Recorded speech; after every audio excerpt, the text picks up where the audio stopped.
Welcome to the program on principles of supply chain management. In the last session, I was giving a brief introduction about supply chain. Here, we will continue with the basic concepts of supply chain management. There is one important thing which is evolving in supply chain is in the traditional supply chain management, we are concerned with converting raw material to finished product and then reaching to the customer. But now the important concept called reverse logistic comes into play. Possibly this is involved in getting back the product for repair or recycling for whatever may be the reason, either due to warranty, guarantee, or product recall. So we are going to get back this item. So this is where a new division or a function called reverse logistic comes into play. But more than that, now what is evolving is called circular supply chain. Many of the products, they do not die even at the end of their real life.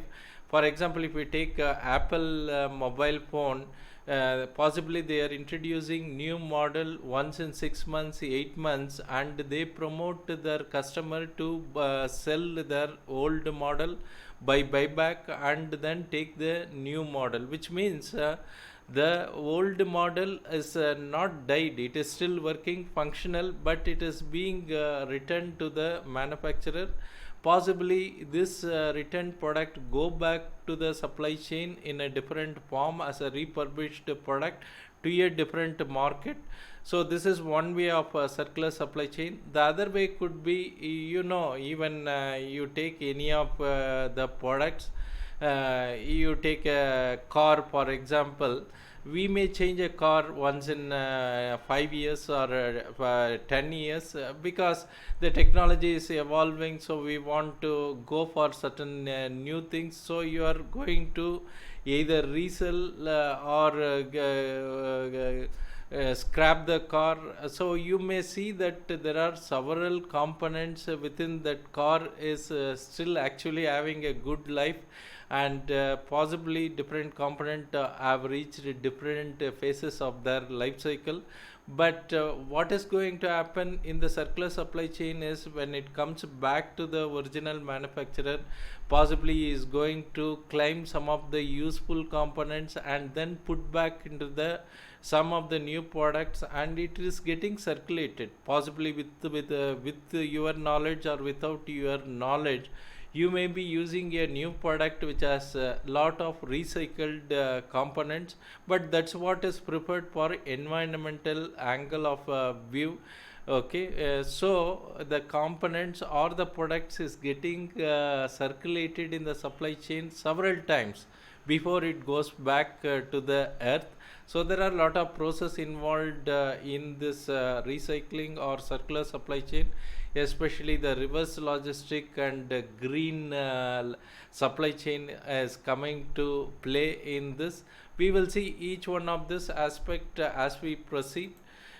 Coming to various knowledge areas which is any supply chain executive is supposed to know, there are major five areas. One starts from the central planning. Okay, the strength of supply chain is planning. Any one working in any subdomain in the supply chain should have a knowledge of planning. What is planning? We will see what are all the sub process involved in the planning. We are going to see in the coming session. Planning contributes roughly 50 to 60% of the knowledge area for supply chain professional. Second is a demand management. Though earlier it was a part of sales and marketing, now demand management is slowly merging with supply chain management and getting closely connected with supply chain management. So you should know what are the process involved in demand management. Of course, the next important is a supply or capacity management. Here you should know how to evaluate the capacity available in your plant so that you are going to promise to your customer. We have a process called promising to the customer, or available to be promise, or capable to promise. but you need to have some knowledge on what your organization is capable of producing. This is where capacity management knowledge area is important. Next comes the operational management. Supply chain is more of a operational day-to-day thing. You should ensure that you are meeting the commitment you have made to the customer. Okay, so it involves a lot of process coordinating with the production, logistics, retailers. So we will see each one of this as we proceed. Then comes the logistic. Logistic is also a big ocean as it is.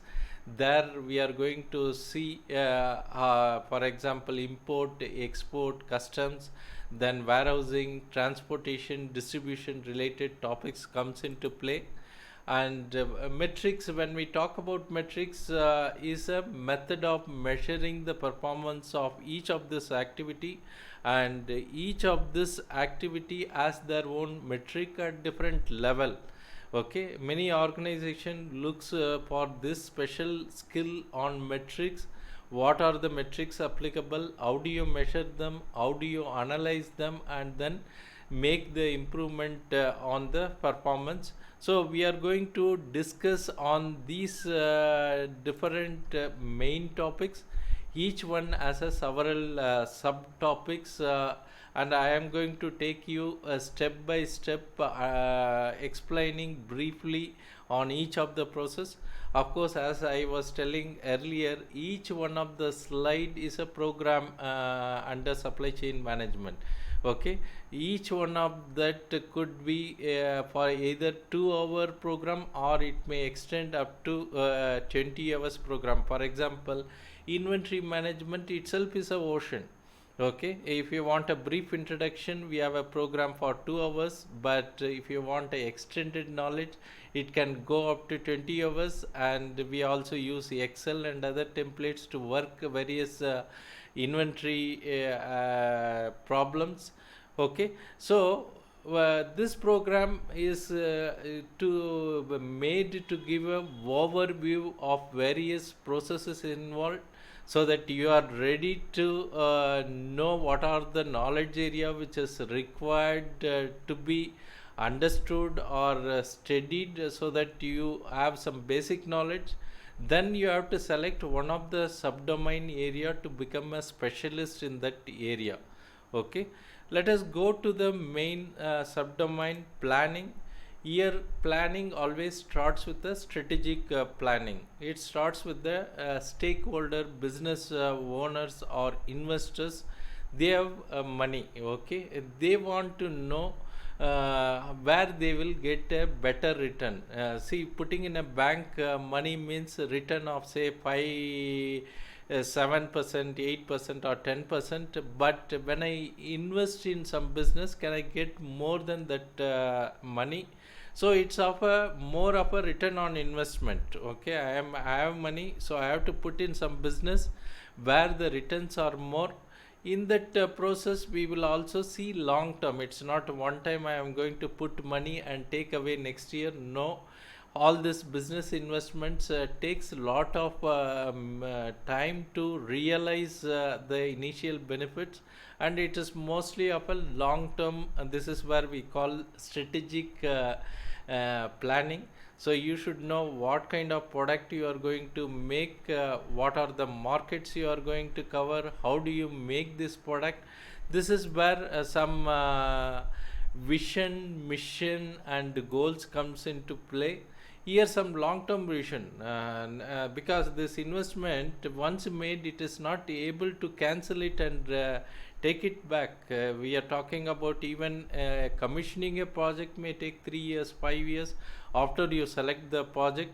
So it is really a long term, 10 years, 15 years, 20 years, what we are going to use, what technology we are going to do, how we are going to diversify in terms of product portfolio or market portfolio.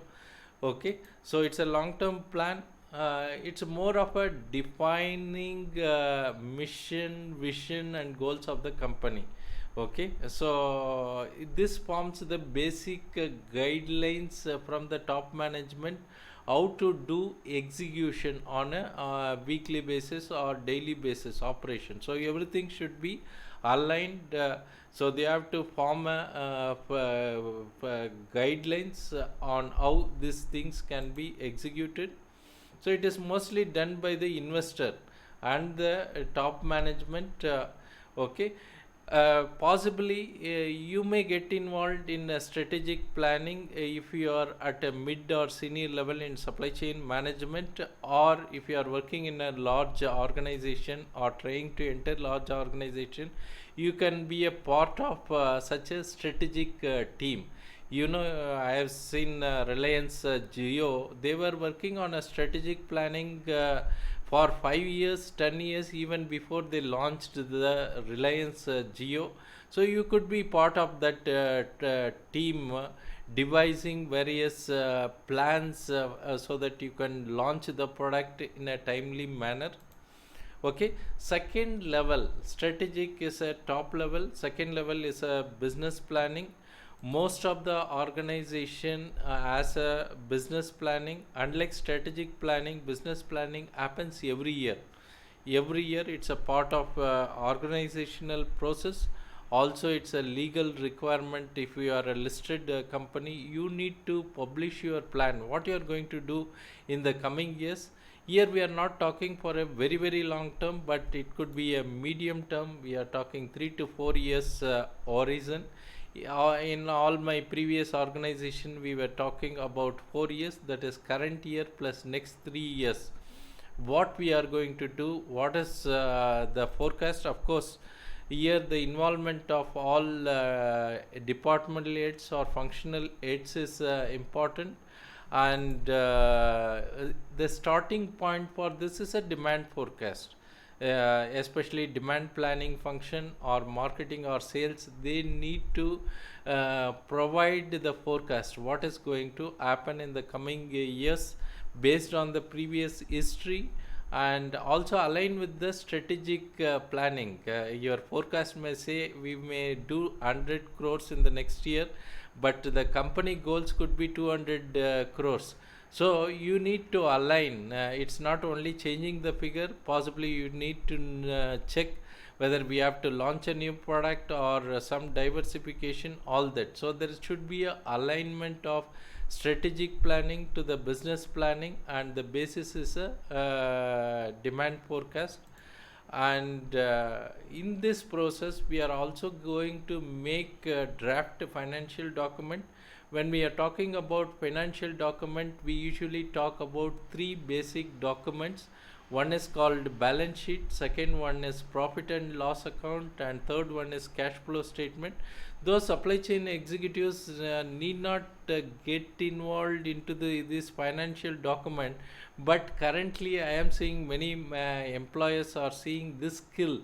They are expecting even a junior people to read this financial documents and understand various ratios so that you can contribute, because supply chain management is the core. That's the where we are serving the customer, and it is contributing to the revenue of the company.